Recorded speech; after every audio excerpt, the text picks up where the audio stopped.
Now, Aunt Jenny's story, and she's buried behind me, begins in 1826. She was born half Cherokee, and she was a medicine woman. She was very beloved in town, even though a couple of local rumors hold that she could be a bit rude and abrupt with people. You know, being a kid growing up, they always said if you ever met Jenny Johnson, she was rude and mean and everything else. But again, heard she was a midwife and she done good for the community. So I don't know.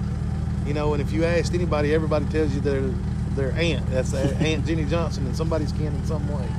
And the story goes that in 1863 or 64, her husband Willis was caught by the Confederate Home Guard burying a couple of boys who'd been shot along the road. And because he gave them a proper funeral, they considered him a traitor, and they tortured him and hanged him. And as the 17-year-old son John came out to cut him down, they shot him too.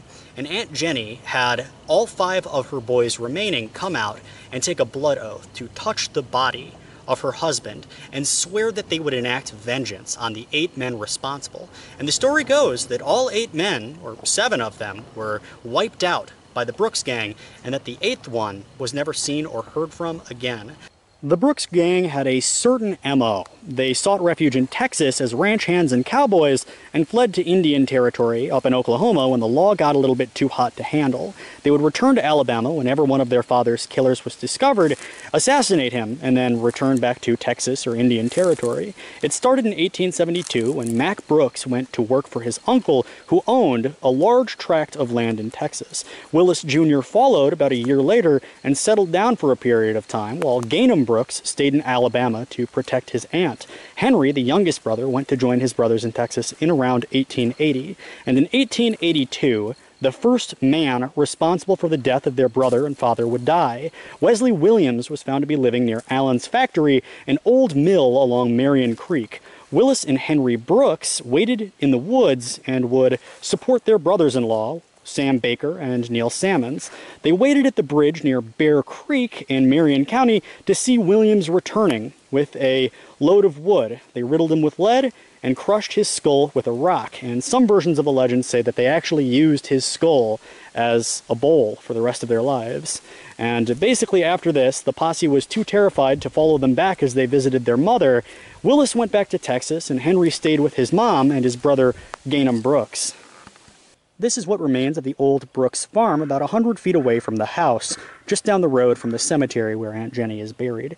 And by 1884, the law began asking questions, and although everybody in the local area knew where they could find Henry and Gainham Brooks and their mother, Aunt Jenny, nobody dared go because their reputation preceded them. And so a feud erupted with their black neighbor who lived in the woods just down here. Apparently the Brooks family had about 30 acres of property, and the black neighbor called in a lawman who was also black. And this escalated the feud, and bullets began to fly. When the smoke cleared, Gainham Brooks was dead. His head had been shot clean off, according to legend, and he was being cradled by his mother in the house, which is just over here. And a lot of locals tell me it's haunted. I actually spoke with a man who doesn't want me to give his name, who actually responded to the fire. And he said that a couple of paranormal things happened. And what's interesting here is that Aunt Jenny, until her death in 1924, was very proud of her boys. She said that she was proud that all 5 of her boys died with their boots on to avenge the death of their father. Starting right now, it's recording, and you said this is the old Aunt Jenny homestead. Yes, old Jenny Johnson, or Aunt Jenny Johnson, Aunt Jenny Brooks. I want to say she was a Brooks and married a Johnson. I'm a local out of Lawrence County in the Mount Hope Department, and we assisted with a fire here the night that their house burned. And it was just some weird stuff acting and happening, and I think it might have been us with the whole adrenaline of the story behind it. But I did witness that the house was fully involved, and they fought it back, we fought it back, and got it down to rubble, and it rekindled itself back to a full standing fire where you could see the chair on the front porch burning in its silhouette. So it was almost as if the house rebuilt itself. Rebuilt itself while it was burning. And you said that on the way up here, a couple of the fire trucks actually shut down. They had their whole unit here, and I think it was 1 pumper and 2 tankers, and they had everything hooked up and had everything to control the fire themselves, but said everything just shut down, and said that they heard our sirens and seen our lights coming through the distance up here, when their stuff finally shut back on. And a couple of their guys wouldn't leave the highway and come up in there and fight. The other ones was like, it's just a legend, and they went up there and got as close as they could and shot. But most everything was done from this road with very little going up onto the property. It was like 2 or 3 days later, supposedly there was 2 guys, teenage guys fresh out of high school, walk into the Franklin County Sheriff's Office and turn themselves in for setting her place on fire. It seemed like the old men that sat out in front of the store in town kind of already knew when it burned. Yeah, I mean, and that's the thing. It didn't tell, we were going to Jenny Johnson's home place. It was just, it gave us a location in the mountain. And everybody listens to a scanner, but the next morning I was questioned, did it burn her whole house down? Did they catch who done it? And I was like, we don't know who done it. We don't know what caused it. That was still an investigation of its own. And then one of the old men on the bench, he was like, they need to find who done it. Said, we'll find who done it, just like that, and let it go. And then next thing you know, there was supposedly they turned themselves in. Do you think that they had a reason to? You think things were happening to them?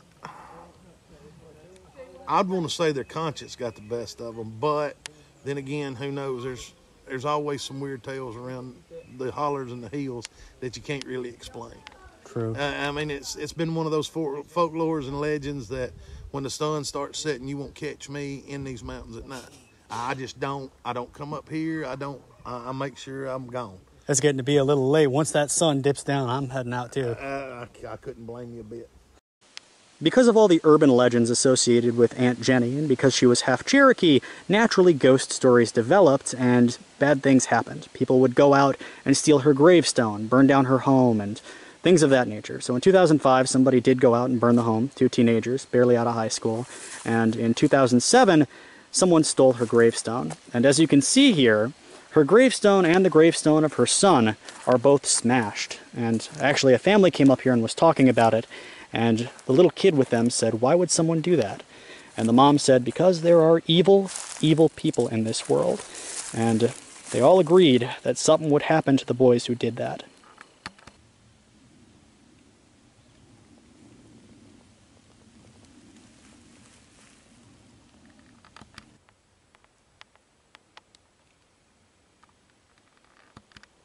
Now, I only bring up these ghost stories because I was told by a family who lived around here as they were visiting to actually pick up some trash in the local area, some of these stories. And what they said was, it's a legend. If you come up here and you don't pick up a piece of trash and try to beautify the cemetery, and you leave your truck down by the road, you will return and find all of your doors open, your truck unlocked. It won't start until you ask Aunt Jenny to start it, and most people believe this in the local area, and certainly it keeps people out of the cemetery with ill intentions, because everyone believes these stories, or at least they tell them all the time.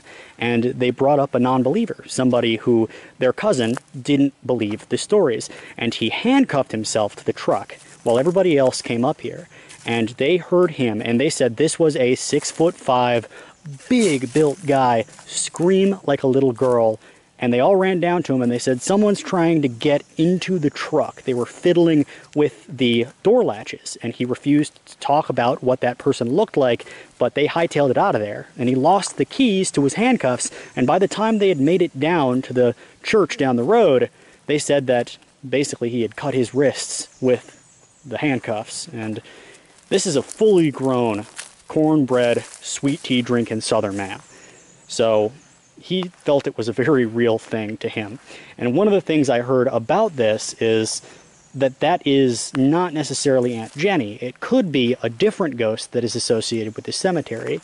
They said, down in the woods here, that there used to be an old cabin that's impossible to get to unless you go at night because the briars are out and you need to bring a lantern.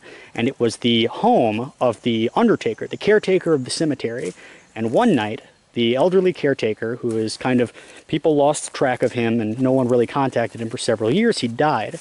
And his body was buried inside the house. And everybody who's gone to try to find it, all the man who was telling this to me, all he would say is, nothing good ever happens of it. In fact, he said that some of his friends went down one time, and somebody who lived in a trailer way back in the woods ran him off with a shotgun, shooting into the air.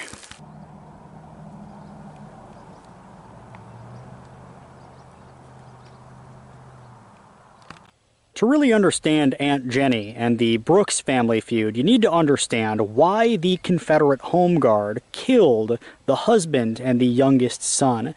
Understand that this was the Free State of Winston. Several counties had actually declared themselves independent at the beginning of the Civil War in order to remain neutral in the conflict. So the Confederate Home Guard here was notoriously corrupt, and true psychopaths were put in their ranks, which accounts for the murder of Willis Brooks and his son John.